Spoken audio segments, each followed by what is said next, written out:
So now we are going to discuss about cloud security and privacy policy. We are taking literature from NIST guidelines for security and privacy, which is available over here.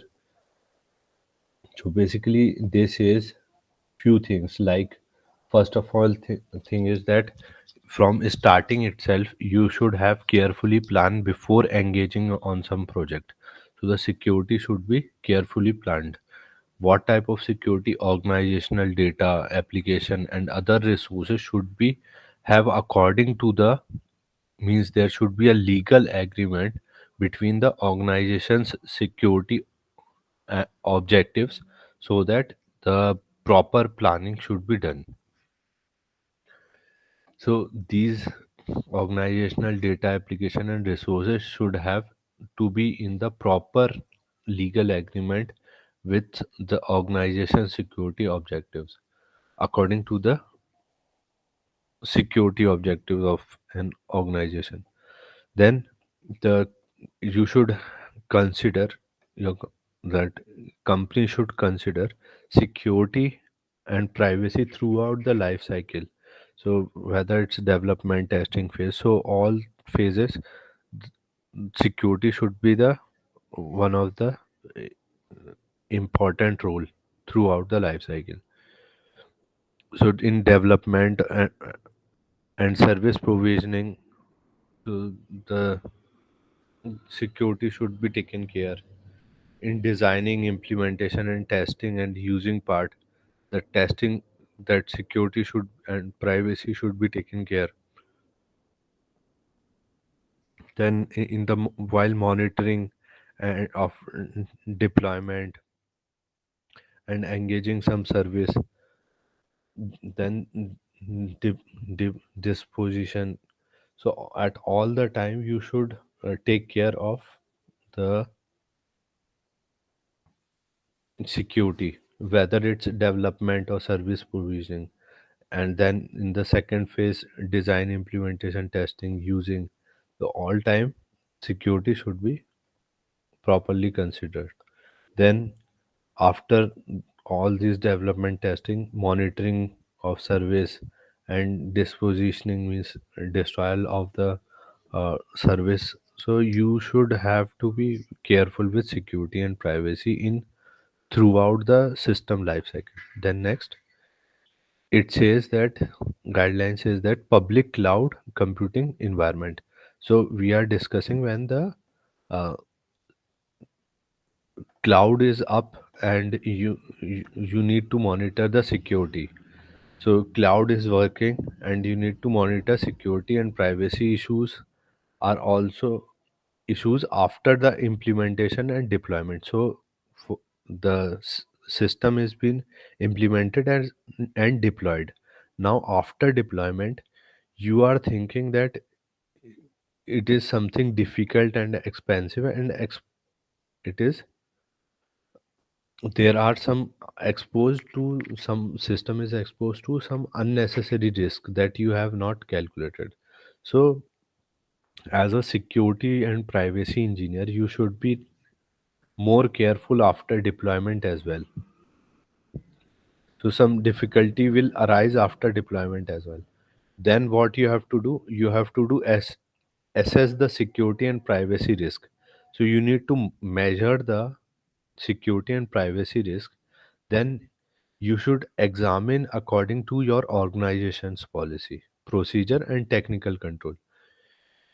So whatever be the issues arise, you should calculate the risk and then you should measure and examine the policy, procedure and technical control things and that are being provided by the cloud providers. Thereafter, you have to be continuously monitoring of the risk management. You keep on monitoring the risk available because of the new scenario generated after deployment. That would help your organization. How it will help? It will help by maintaining security, vulnerability, and threat. So you need to keep on continuous monitoring to maintain the security, vulnerability, and threat.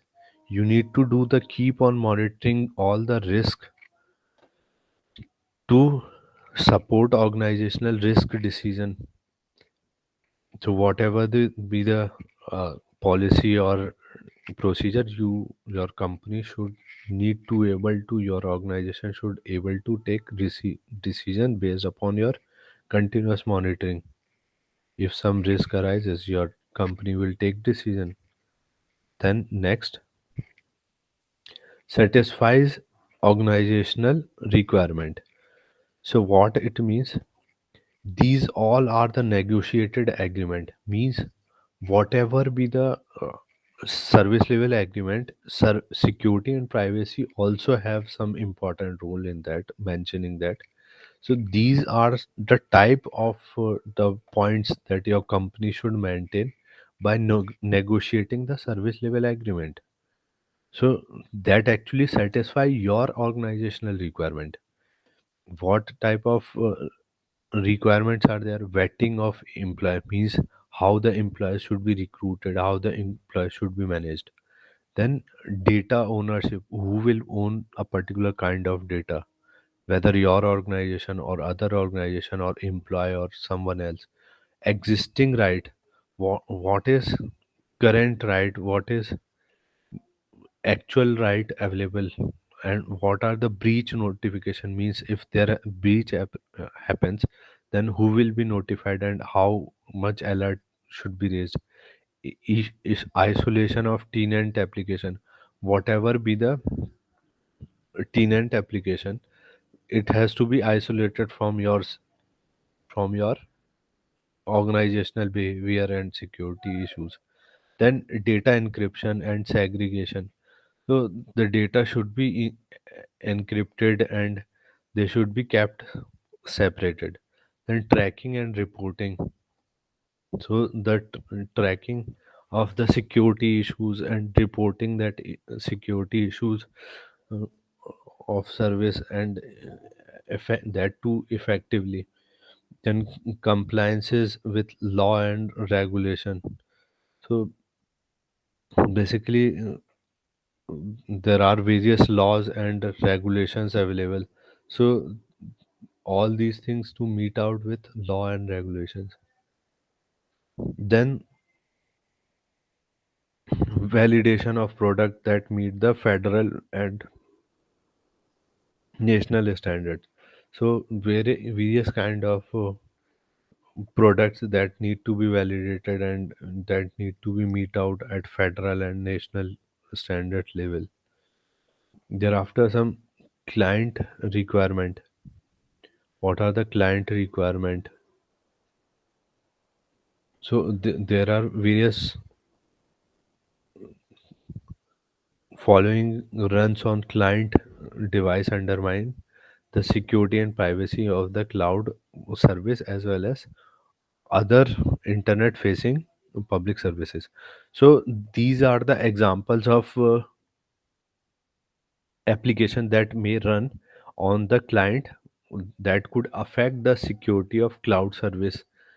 For example, backdoor Trojan, keystroke logger, and type of malware. So these are the threat softwares and application that may run and on the client and harm the cloud service security and privacy over the internet.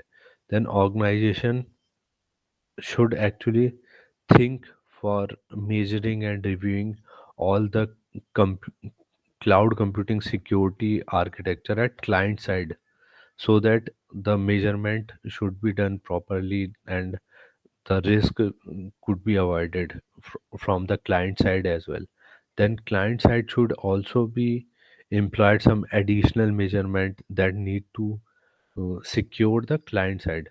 So the client side should be provided some security measures so that client would be safer. These type of things are set for the client side requirement. Then next, maintain accountability in the Sir, we public have a cloud. class from 10. We have up to take class from 10.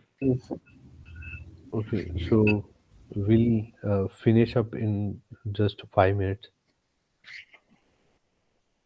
If you wish, you may leave. So the monitoring could be done, and uh, throughout the life cycle process, and measurement of policies, standard and procedures should be done, and the establishment of guideline, and they protect the confidentiality and integrity availability process for the system monitoring and measurement. Then continuous monitoring and measurement should be keep on doing for various awareness, security and control, and vulnerability and threats. Then monitoring would actually require various kind of network information type of things, and they that actually accept and avoid some of the risk available, and they keep on mitigating risk and situation changes. So these are the things that actually keep on monitoring and maintaining after the deployment and after the execution of all these things. So the continuous monitoring, continuous risk assessment according to the policy standards, then guidelines should be established for protection of various confidentiality, integrity and availability. Continuous monitoring should be there. Then monitoring of security network, accepting and accessing the risk situation.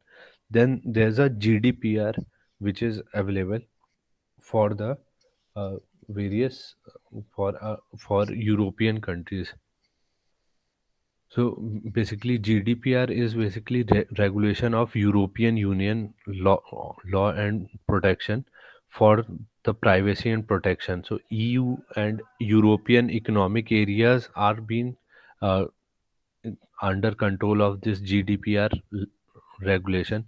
Then this GDPR basically addresses and uh, transfer various personal data outside the EU and EEA area. So these type of things are being regulated by this organization. So this GDPR basically regulates whether the personal data should be gone out of EU or EEE area or not.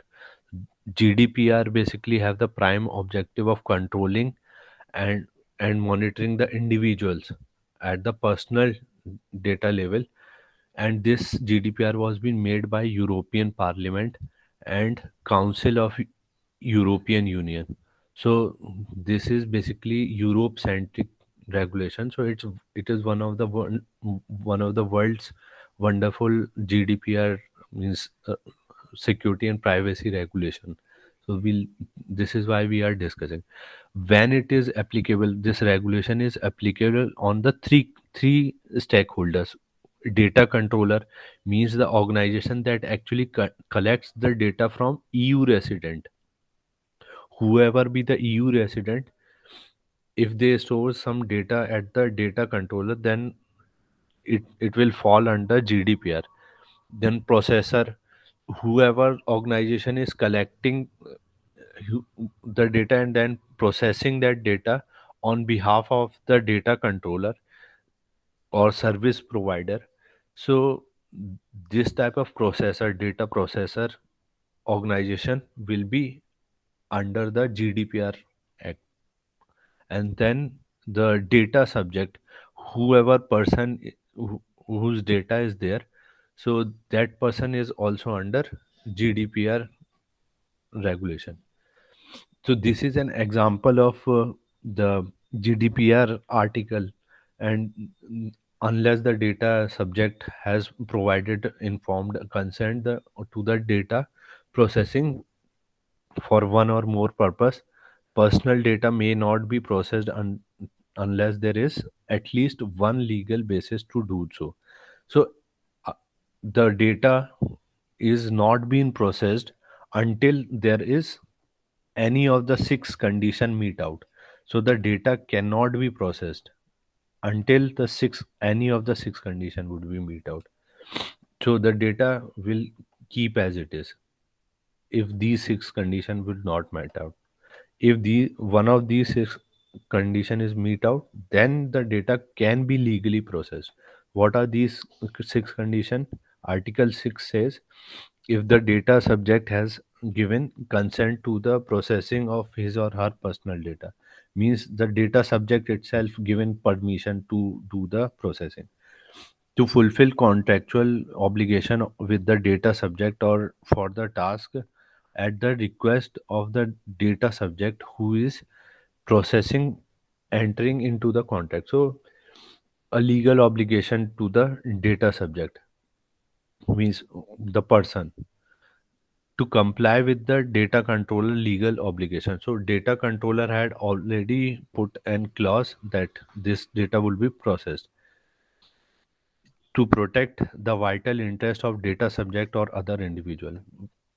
It means they want to have their own interest for protection for doing such processing.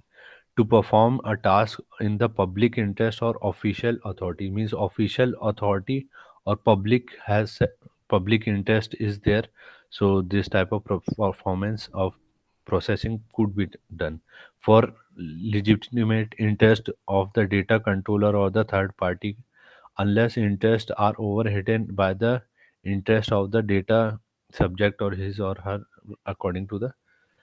So if there is public interest or legitimate interest is there, then the data could be processed. Then there we'll finish in the two slides that CDN security and privacy. So the CDN provider would have profit from this type of thing, security breaching. So CDN provider have profit. So that's why the security breach could be possible at the CDN's content delivery network. So either the content provider is using their own network. So this is how the benefit could be there. So then the user for the user analytics or data tracking purpose, the security is being breached out. What are the two conditions? First is either the content provider itself is using their own network and doing uh, the creating security issues, or some analytics person or some analytics user are there who are tracking the data. So what are the two possible threats? The first is potential threat for the intrusion to do the behavioral targeting. What they do, the data analytics, business analytics would be done at the user content, and the potential target is advertisement and whatever be the activity of the user. So they do the behavioral targeting. How they do? Same origin policy. They permits some script in the page which which have the same origin and means same location in the combination of URI scheme, host name and port number. So they manages to have the same URI, host name and port number which is replicating same as si- origin, and you will these things would be embedded in the script. Then second thread would be like CDN network serving, who is serving the CDN would actually insert some JavaScript for targeting some inject malicious content is being added to the JavaScript. So some malicious scripts are being added on the original JavaScript. That is sub resource integrity. So what it does, it basically ensures the content is known and the constraint to the hash referenced by the website. So the solutions are there in the underline. The same origin policy is basically permits the same URI combination of original URI, a host name and port name. Similarly, subversion integrity is there, where the in which ensures that the content, the solution is that it ensures the content with the known CDN user, and that constraint to the hash referencing means it compares the content with some hash by the website. So these are the two threats of CDN security and privacy issues. So I hope this part has been finished for so thanks all of you. We'll meet in the next part. Thanks.